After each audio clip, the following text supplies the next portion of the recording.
তোমার নামটা বলো? আমার নাম তনুজ মান্না।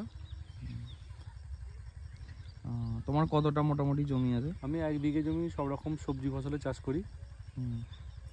কি কি রকমের চাষ করো? ধরো শীতকাল থেকে শুরু করি। শীতকালে একটা জমিতে আলু দিই, সেখানেতে জ্যোতি আলু বসানো হয়। সেই জ্যোতি আলুতে 1 কাঠা জমিতে মোটামুটি 8 কিলো রাসায়নিক ইফকো সার দেওয়া হয়। তার সাথে 2 কিলো করে কাটা ইউরিয়া আর 8 কিলো করে ইফকো দেওয়া হয়। দিয়ে প্রথমে চাষটা শুরু করা হয় আলু বসাবার পর। তারপর আলুতে প্রথমে মোটামুটি 15-12 দিনের মাথায় জল দেওয়া শুরু করি। গাছ বেরোবার পর তখন আরেকবার জল দিই। জল দিয়ে আলুতে মাটি দেওয়া হয়। মাটি দেওয়া হয়ে গেলে সেখানে ইন্ডোফিল, ম্যানকোজেব এইসব রাসায়নিক ঔষধ ব্যবহার করার পর আলু 2 মাসের পর থেকে আলুটাকে মোটা হওয়ার জন্য একটা ভিটামিন ব্যবহার করি। ভিটামিন নামটা আমার এই মুহূর্তে মনে পড়ছে না। এরকম করে 2 মাস হয়ে গেল। 2.5 মাসের পর থেকে আলু মোটা হয়ে যায়। আলু ভাঙার আগে ঠিক একটা শোষক পোকার ওষুধ দিতে হয়। ওষুধটা ঠিক যায় না, সেই ওষুধটাকে আমাদের ব্যবহার করতে হয়। এর ফলে আলুটা শোষক পোকা গাছটাকে আরও গরমেতে ক্ষতি না করে। এরপর 3 মাসের পর থেকে আলু গাছ সম্পূর্ণ হয়ে গেলে তখন আলুর ছাল মোটা হয়। তারপর থেকে আমরা আলু ভাঙি। মোটামুটি আলুর ফলন হয় মোটামুটি 1 কাঠা জমিতে হিসেব করলে দেখা যায় প্রায় 4 বস্তা আলু পাই। 4 বস্তা মানে 200 কিলো 1 কাঠা জমিতে। এবার যদি 10 কাঠা করি সেই হিসাবে হয়। আলুর ক্ষেত্রে গেল। আলুর পর আমরা আর একটা শীতকালে যেটা চাষ করি পালং শাক করি। পালং শাকে সারটা কম লাগে। কাটাতে 5 কিলো ইফকো সার দিই। ইউরিয়া হয়তো কাটায় 500 করে দিই কি 1 কিলো দিই। দিয়ে পালং শাক হলো। পালং শাক খুব ভালো বিক্রি হয় শীতকালে 1 নম্বর। তারপর হচ্ছে বেগুন চাষ করি। বেগুনটা বসাই ভাদ্র মাসের শেষের দিকে, বেগুনটা বসাই আশ্বিন মাসের প্রথমে।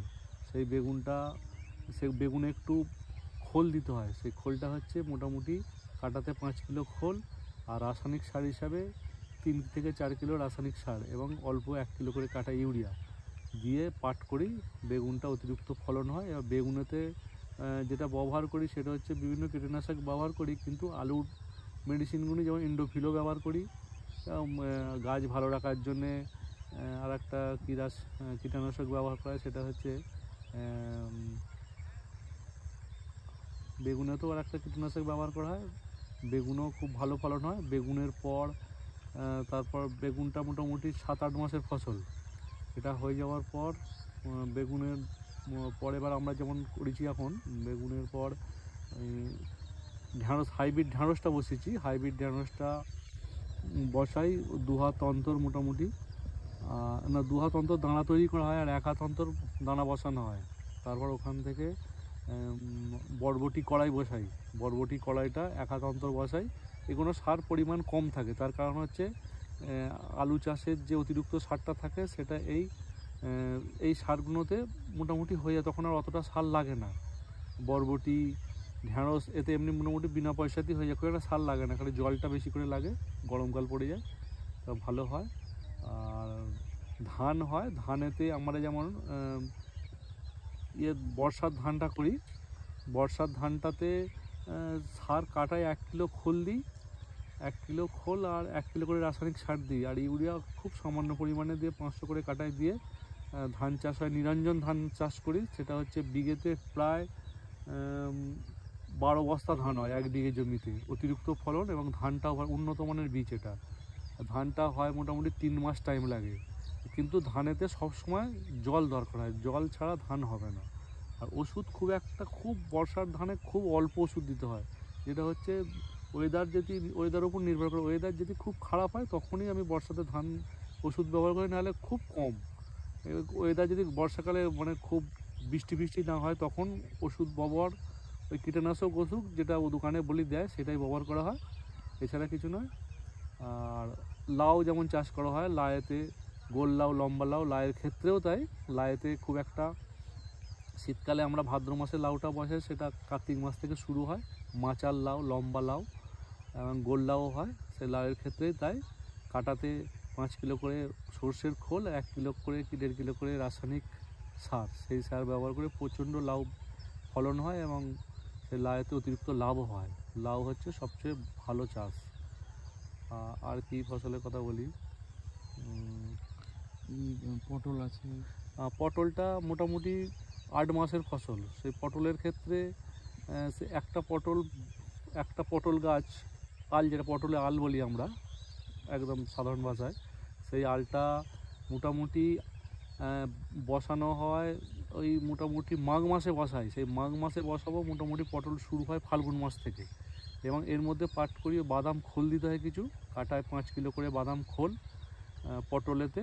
আর কিছু রাসায়নিক সার 2 কিলো 3 কিলো, মানে ওই 8-10 কিলো করে সার দিয়ে একবারে পাট করে দিলে, মাচা করে দিলে 8 মাস ফসল হয় পটলটা। আর মাঝে সাঝে কীটনাশক ওষুধ কোনো সময় ব্যবহার করতে হয়, কোনো ক্ষেত্রে ওয়েদার ভালো থাকলে ব্যবহার করতে না। কিন্তু পটল চাষটা সব থেকে উন্নত মানের চাষ। এই পটল চাষে কোনো মানে ক্ষতি হয় না, লাভই হয়, অতিরিক্ত ফলন হয়। এই হচ্ছে। আর ফুলকপির ক্ষেত্রে বলেছি না, বলার আবার কপিটা, ফুলকপি যেটা প্রথম বসাই, আর ফুলকপি আমরা বসাই মোটামুটি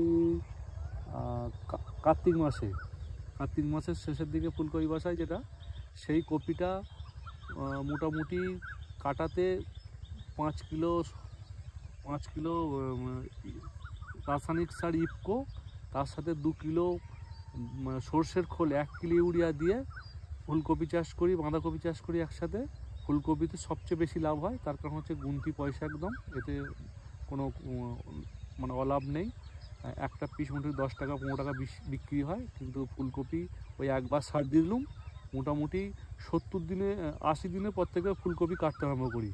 আর ফুলকপি খুব একটা মিস যায় না, ওই সময় কপিটা শীত পড়ে যায়, কোনো কপিতে কোনো ধসা লাগে না, কোনো খুব একটা ওষুধ খুব কম ব্যবহার করা হয়। আর ফুলকপি চাষটা সবচেয়ে ভালো লাভের। মোটামুটি ধরে নিতে পারি এক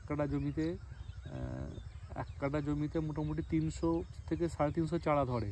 সেই চারায় মোটামুটি আমার খরচা হয় আমি এক কাঠা হিসাবে ব্যবহার করি, এক কাঠা জমিতে হয়তো দেখা গেল 700 থেকে 800 টাকা খরচা হয়, কিন্তু সেটা বিক্রি প্রায় দ্বিগুণ হয়ে যায়, 2000 টাকার কাছাকাছি। ফুলকপিটা একদম ওই সময়টা খুব লাভ হয় এবং ভালো বিক্রি হয়, লোকজন সেই সময় খায় শীতকালে।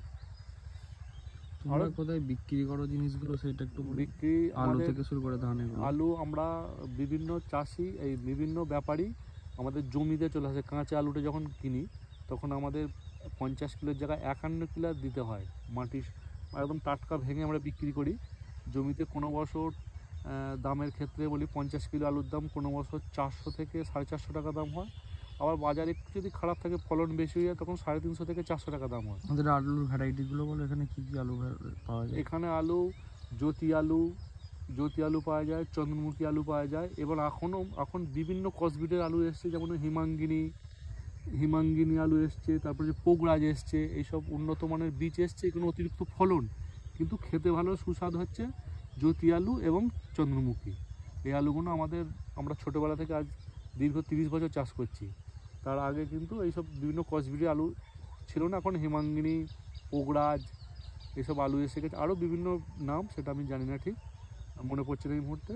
কিন্তু ওই আলুগুলো হচ্ছে সবচেয়ে জ্যোতি আলুই খেতে ভালো, কিন্তু ফলনে জ্যোতি আলু একটু কম, হিমাঙ্গিনী বেশি সবচেয়ে ফলনে, অতিরিক্ত ফলন। যদি জ্যোতি আলু যদি কাটাতে 4টে হয়, হিমাঙ্গিনী প্রায় 6টা আলু হবে কাটাতে। আর সার মশলা একই, ওই প্রায় কাটাতে 8 থেকে 10 কিলো সার গড়েতে, সব রকম ইউরিয়া, ইফকো এইসব মিলে। আর জমিতে সেই আলু ডাইরেক্ট কোম্পানি বিভিন্ন আসে, ডাইরেক্ট ব্যাপারীরা জমিতে আসে, এসে সেখান থেকে 50 কিলো আলু ওই 350 টাকা, 400 টাকা, 450 টাকা জমিতে বিক্রি হয়। আর বিঘে তো এই জ্যোতি আলু 4টে আর হিমাঙ্গিনী 6টা হয়।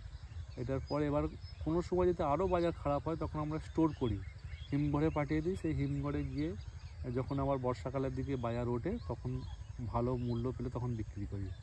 চাষে মোটামুটি এখন ভালো, খারাপ নয়, আগের চেয়ে মাল এখন লোক সংখ্যা বেশি হয়ে গেছে, চাষবাসের মাল সেইভাবে অবিক্রি হয় না, বিক্রি হয়ে যায়।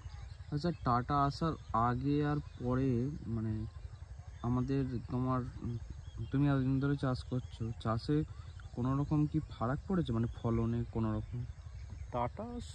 টাটা প্রজেক্টের ভেতরে যেসব জমি ছিল, সেই সব জমিগুলোও তো এখনও চাষ হচ্ছে। আমি তো নিজেও করছি সেখানে, তো ভালোই, তো কোনো অসুবিধা নেই। হয়তো যে কোনো চার দু ফসলি জমি ছিল, সেগুলো প্রথম থেকেই খারাপ ছিল, সেগুলো খুব একটা যে ভালো চাষ হতো তা নয়, কিন্তু সেইগুলো ধান হচ্ছে একবার করে, এমনি টাটার ভেতরে আলু চাষ হচ্ছে, এখন সর্ষে হচ্ছে, সবই হচ্ছে ফলনে। এবার মাটি আস্তে আস্তে ফিরে যায়, একটা সময় দিলে মাটি আস্তে আস্তে ঠিক হয়ে যাবে, তাতে কোনো অসুবিধা নেই। হ্যাঁ, এবার মানুষ আর চাষবাস অনেকে করতে চাইছে না, এখন পরিশ্রম করার মতো মানুষের ক্ষমতা কমে যাচ্ছে, কিন্তু চাষ করলে করা যেতে পারে, কোনো অসুবিধা নেই তাদের। এই টাটার ভেতরে এত জমি পড়ে আছে, এগুলো কেন পড়ে আছে? মানে আগে তো চাষ হতো, এখন কেন করছে না চাষ লোকে? টাটা বলছে যে পুরনো লোকগুলো চাষ করতো তারা বেশি আর পরিশ্রম করতে পারছে না, কিন্তু তাদের ছেলেরা আর এই চাষবাসের দিকে যেতে চাইছে না। এক হচ্ছে অতিরিক্ত চাষে পরিশ্রম, প্রচুর সময় দিতে হয়, প্রচুর সময় দিতে হয়। তারপর এই জমি চাষ, মানে এখন তো একটা করে ছেলে, আগে দুটো তিনটে ছেলে ছিল, সবাই চাষের সঙ্গে যুক্ত, এখন বিভিন্ন কল কারখানায় বিভিন্ন কাজে সব বাইরে বেরিয়ে যাচ্ছে, ওই জন্য চাষবাস ঠিক করার ছেলেদের ভালো লাগছে না, কিন্তু করলে অলাভ নেই, লাভও আছে, কিন্তু পরিশ্রম কেউ করতে চাইছে না। আচ্ছা, তোমার এখানকার বাজার কোথায় তুমি বিক্রি করো জিনিসপত্র? বাজার এখান থেকে আমাদের মোটামুটি এই কপি, ধান, হ্যাঁ, এগুলো? 1/2 কিলোমিটারের মধ্যে লোকাল লোক খুচরো খাবার, খুচরো খদ্দেরের বাজার আছে একটা, মানে কিনে খায় লোকাল লোক। এই মোটামুটি 5 মিনিট রাস্তা গেলে, তারপর আমি 3-4 কিলোমিটার দূরে গেলে আরও পাইকারি খদ্দের বিভিন্ন জায়গা থেকে, কলকাতা থেকেও আসে, চন্দননগর থেকেও আসে, এবং উত্তরপাড়া, বালি, বেলুড় এইসব পার্টিও আসে এখানে মাল কিনতে। সেসব জায়গায় গেলে একটু আরও ভালো দাম পাওয়া যায়, 3-4 কিলোমিটার দূরে কষ্ট করে গেলে, এবং ভালো মাল বিক্রি হয়। আর তুমি যে আগে এইগুলো নিয়ে ব্যবসা করতে, এই মানে বিভিন্ন সবজি নিয়ে, কাটা ফসল নিয়ে, সেগুলো নিয়ে একটু বলো, তোমার এক্সপিরিয়েন্স কীরকম ছিল? একটু মাল এক জায়গায় দিতুম, বিক্রি করতুম, সেখানে তার থেকে চাষির থেকে যারা ব্যবসা করে তারা বেশি দামে একটু লাভটা পায়, কিন্তু চাষি তাদের থেকে একটু কম দামে কেনা চাষি ফলন বেশি হলে একটু দাম কমে ছাড়তে হয়, নাহলে তার বিক্রি হবে না, কিন্তু যে বিক্রি করে তার সবসময় লাভ থাকে একটা, তাদের অসুবিধা হয় না। এখানে এই যে সর্ষে, টমেটম, এগুলো যে মানে কিছু চাষ আছে যেগুলো টমেটম, এগুলো আমি আগে দেখিনি খুব একটা। আগেও কি হতো নাকি এখন ইদানিং হ্যাঁ, এগুলো টমেটম বেশি? চাষটা বিভিন্ন ওই দক্ষিণ 24 পরগনা থেকে কিছু কিছু বীজ ওদিক থেকে এসে আস্তে আস্তে চাষ শুরু হয়েছে। টমেটম চাষটা খুব লাভের চাষ। হ্যাঁ, দীর্ঘ প্রায় 2 থেকে 2.5 মাস হয়, এবং একটু বাঁশ দিয়ে মাচা ফাচা করে দিলে অতিরিক্ত লাভও আছে, খারাপ নয় টমেটম চাষটা। আচ্ছা, আর সর্ষে চাষ ভালো, কিন্তু সর্ষে চাষ যাদের লোকজন কম তারা কী করে, বড় জমিতে সর্ষে দানা ছড়ে দিচ্ছে, সর্ষে থেকে সর্ষে হয়ে যাচ্ছে। তোমার আর তুমি সারাদিন মোটামুটি কতক্ষণ মাঠে থাকো বা কতক্ষণ সময় মাঠে দাও? মোটামুটি সকাল থেকে ধরো 8টা থেকে সকাল 7টা 7:30টার সময় এসে মোটামুটি 12:30 পর্যন্ত মাঠে থাকার পর আবার দুপুরবেলা খাওয়া দাওয়া করে আবার 2:30-3টের পর মাঠে আবার বিকালে কাজ করা হয়, এইভাবে কাজ হয়। তো মাঠে কাজ করতে ভালো লাগে, তার কারণ হচ্ছে নিজের স্বাধীন জিনিস এটা, কারোর সঙ্গে এনে যতটা কাজ করবো কাউকে হিসেব দিতে হবে না, চাষের ক্ষেত্রে এটা খুব ভালো। আচ্ছা, আর মোটামুটি যে সমস্ত ফসল আমরা চাষ করি সেগুলোতে বিক্রির পার্সেন্টেজ কীরকম থাকে? পার্সেন্টেজ বলা চলে, আলুর ক্ষেত্রে বিঘেতে হয়তো 10 থেকে 15, দামের উপর নির্ভরশীল, বিঘেতে হয়তো 15,000 টাকা লাভ হতে পারে, কোনো বছর 20,000 টাকা লাভ হয়, আবার কোনো সময় বাজারে একটু খারাপ হলে 10,000 টাকাও লাভ হয়। আর যে সমস্ত কাটা ফসল হয় সেগুলোর লাভ কাটা ফসল মোটামুটি ধরা যেতে পারে, মোটামুটি কাটা ফসলটা অনেকটাই বেশি লাভ হয়, কাটা ফসল বিঘেতে 40,000 টাকা পর্যন্ত লাভ হয়। কিন্তু খাটনিটা একটু বেশি। খাটুনি তো, পরিশ্রম তো বেশি আছে, কিন্তু পরিশ্রম না করলে মানুষের ইনকামটা কী করে আসবে। মোটামুটি তাহলে আমাদের যে সমস্ত এগুলো চাষ হয় আমাদের এলাকাতে, সেগুলোর মানে ইয়ে খুব একটা খারাপ নয়, না, মানে মার্কেট মানে বাজার খুব একটা খারাপ নয়। খারাপ নয়, যখন একটু অতিরিক্ত ফলন হয় তখন একটু হয়তো বিক্রির জন্য একটু সমস্যা হয়, তারপর সব ঠিক হয়ে যায়, কিন্তু যখন বাজার টান থাকে ভালোই হয়। কিন্তু এখন সবজি ফসল এই একটা বলতে পারি, যে কোনো ফসল তৈরি করতে হলে কীটনাশক আর রাসায়নিক সার না ব্যবহার করলে হবে না। এতে কি হচ্ছে, চাষবাসটা খুব ভালো হচ্ছে, তার পরিপ্রেক্ষিতে একটু ক্ষতি হচ্ছে, আগামী দিনে মাটিটা নষ্ট হয়ে যাওয়ার চান্স থাকছে, কিন্তু এইসব না দিলে সবজি ফসল যে কোনো চাষ হবে না। আচ্ছা, আর এই যে তোমার পাটের ব্যাপারটা, মানে পাট পাটটা হঠাৎ করে এইরকম ধরো ফলনটা মানে কমে গেল কেন? চাষটা কমে যাচ্ছে কেন? হুম, পাট চাষ আগেতে আম্মু নিজেও 2 বিঘে করতাম। তার কারণ হচ্ছে পাটটা এত খরচা এসে গেছে, এক কাঠা জমিতে পাট কাটতে লাগে প্রায় 100 টাকার ওপর, 150 টাকা বলা চলে। এক কাঠা জমিতে পাট কাটতে লাগে 150 টাকা। এক কাঠা জমিতে পাট হবে 16 বুঝা, 16 বুঝা, সরি, এক কাঠা জমিতে পাট হবে মোটামুটি, এক মিনিট, ওই 10 বুঝা মতো পাট হবে। এক কাঠা জমিতে 10 বুঝা, 8 থেকে 10 বুঝা পাট হয়। সেইটা কাটতে লাগে এক কাঠা জমিতে 150 টাকা কাটা। 8 থেকে 10 বুঝা পাট হবে। ওজন দেখতে গেলে মোটামুটি হবে ওই 16-17 কিলো। এক কাঠা জমিতে পাট হবে 16-17 কিলো, কাটতে লাগবে 150 টাকা। এবার কাচতে লাগবে প্রায় 30 টাকা বোঝা, 16 আটি পাট 30 টাকা হিসেবে দেখা যাচ্ছে। বিঘেতে আমি 10 কাঠা জমি হিসেব করি, 10 কাঠা জমিতে পাট হবে ধরে নিচ্ছি মোটামুটি 45 বুঝা কি 50 বুঝা, সেখানে দেখা গেল 3 মণ পাট হচ্ছে। এবার খরচায় সমান সমান হয়ে যায়। এবং পাটের সেইভাবে চাহিদা নেই। পাটটা জুট মিলগুলো সেইভাবে পাটের মানে সুতোতে মানে বস্তা ফস্তা পাটের খরচাতে বেশি খরচা পড়ে যায় বলে এখন সব প্লাস্টিক বেশি ব্যবহার হয়। সে যাই হোক, কিন্তু পাটের খরচাটা বেশি। আমরা পাট চাষটা কেন করি, তার কারণ হচ্ছে পাট চাষ না করলে জমিতে এত ঘাস হয়ে যাবে, তাতে অন্য ফসল পরবর্তী ফসলটা করা যাবে না। পাটটা করলে আমাদের পাটকাঠিটা জ্বালানি হিসেবে বাড়িতে ব্যবহার করা হয়। বাদ বাকিটা আমরা বিক্রি করলে যা মোটামুটি 1 বিঘে জমিতে যদি 5,000 টাকাও লাভ পাই, তাতেও আমাদের লাভ। বেশি দরকার নেই, 1 বিঘে জমিতে যদি পাট চাষ করে 5,000 টাকা লাভ করি তাতে লাভ। তার কারণ হচ্ছে আমার অতিরিক্ত সারটা দিতে হয় না, আলুর সারটা পাটেতে এমনি হয়ে যায়। সেই জন্য আর পাটটা আমাকে চাষ করতে হয় না। মানে পাটেতে আমাকে এক্সট্রা কোনো সার দিতে হয় না, কোনো ওষুধ দিতে হয় না। খালি পরিশ্রম করলে আর লোকজনে করলে বিঘেতে 5,000 টাকা লাভ হবে এবং জমিটা পরিষ্কার থাকবে, পরবর্তী ফসলটা ভালো হবে। ওই জন্যই পাট চাষ করা। পাটটা না করলে পরবর্তী যে বর্ষার ধানটা হবে সেটা করা যাবে না, এত মানে নোংরা হয়ে যাবে, ঘাস হয়ে যাবে, বড় বড় অসুবিধার মধ্যে পড়তে হবে। সেই জন্যই পাট চাষটা করা। পাট চাষ করলে জমি পরিষ্কার থাকে এবং বাড়িতে জ্বালানি হিসাবেও পাট কাঠিটা কাজে লাগে।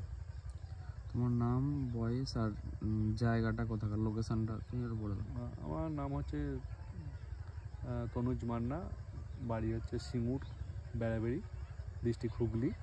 বয়স মোটামুটি 40+ এখন চলছে।